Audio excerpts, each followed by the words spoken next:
leader who I've met with more frequently, and I think that's a testimony to the extraordinary bond between the United States and Israel. Before I get started, I just want to say a brief word about the Jordanian attack that we discovered earlier. The fact that someone dressed in military uniform carried out an attack at a training facility in which it appears that there may have been 2 or 3 U.S. citizens killed and a number of other individuals injured. Obviously, a full investigation is taking place. We take this very seriously, and we'll be working closely with the Jordanians to determine exactly what happened. But at this stage, I want to just let everyone know that this is something we're paying close attention to, and at the point where the families have been notified, obviously our deepest condolences will be going out to them. I also want to extend my condolences to the Israeli people on the passing of former President Nabon. Obviously, he was an important figure in Israeli politics, and we extend heartfelt condolences to his family. This is going to be an opportunity for the Prime Minister and myself to engage in a wide-ranging discussion on some of the most pressing security issues that both our countries face. It's no secret that the security environment in the Middle East has deteriorated in many areas, and as I've said repeatedly, the security of Israel is one of my top foreign policy priorities, and that has expressed itself not only in words but in deeds. We have closer military and intelligence cooperation than any 2 administrations in history.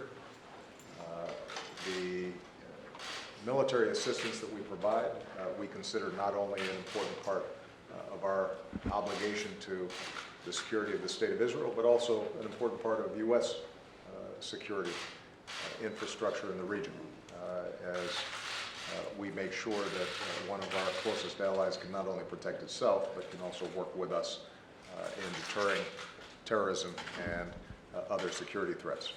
In light of what continues to be a chaotic situation in Syria, this will give us an opportunity to discuss what's happening there. We'll have an opportunity to discuss how we can blunt the activities of ISIL, Hezbollah, other organizations in the region that carry out terrorist attacks. A lot of our time will be spent on a memorandum of understanding that we can potentially negotiate. It will be expiring in a couple of years, but we want to get a head start on that to make sure that both the United States and Israel can plan effectively for our defense needs going forward. We'll also have a chance to talk about how implementation of the Iran nuclear agreement is going. It's no secret that the Prime Minister and I have had a strong disagreement on this narrow issue, but we don't have a disagreement on the need to making sure that Iran does not get a nuclear weapon, and we don't have a disagreement about the importance of us blunting destabilizing activities that Iran may be taking place. And so we're going to be looking to make sure that we find common ground there. And we will also have an opportunity to discuss some of the concerns that both of us have around violence in the Palestinian territories. I want to be very clear that we condemn in the strongest terms Palestinian violence against innocent Israeli citizens.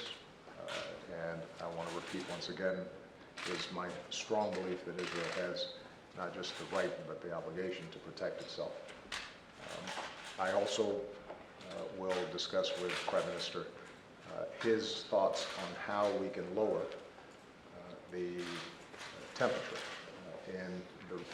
between Israeli and Palestinians, how we can get back on a path towards peace, and how we can make sure that legitimate Palestinian aspirations are met through a political process even as we make sure that Israel is able to secure itself. And so there's going to be a lot of work to do with too little time, which is why I will stop here and just once again say welcome. Thank you. Thank you. Thank you.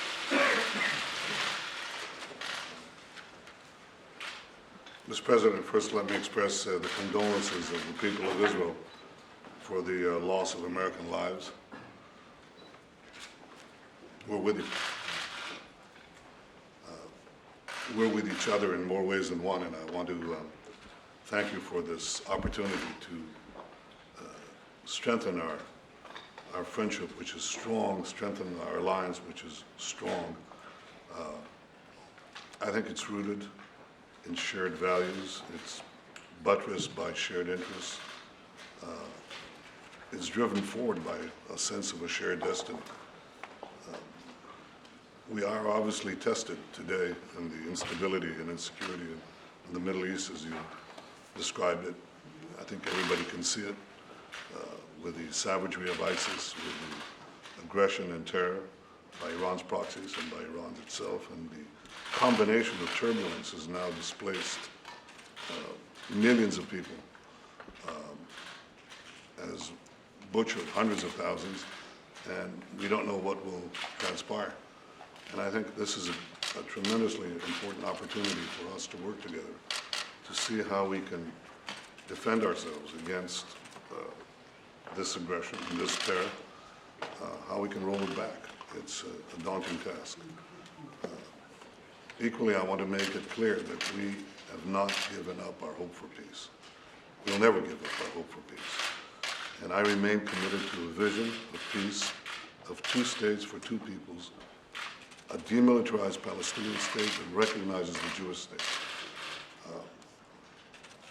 I don't think that anyone should doubt Israel's determination to defend itself against terror and destruction, but neither should anyone doubt Israel's willingness to make peace with any of its neighbors that generally want to achieve peace with it. And I look forward to discussing with you practical ways in which we can lower the tension, increase stability, and move towards peace.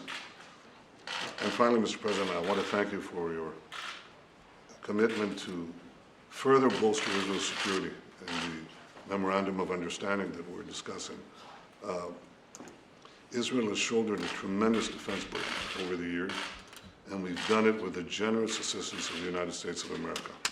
And I want to express my appreciation to you, the appreciation of the people of Israel to you, for your efforts in this regard during our years of common service and what you are engaging in right now. How to bolster Israel's security, how to maintain Israel's qualitative military edge so that Israel can, as you've often said, defend itself by itself against any threat. So for all these reasons, I want to thank you again for your hospitality, but even more so for sustaining and strengthening the tremendous friendship and alliance between Israel and the United States of America. Okay. Thank you very much, Mr. President. Thank you very much, everybody.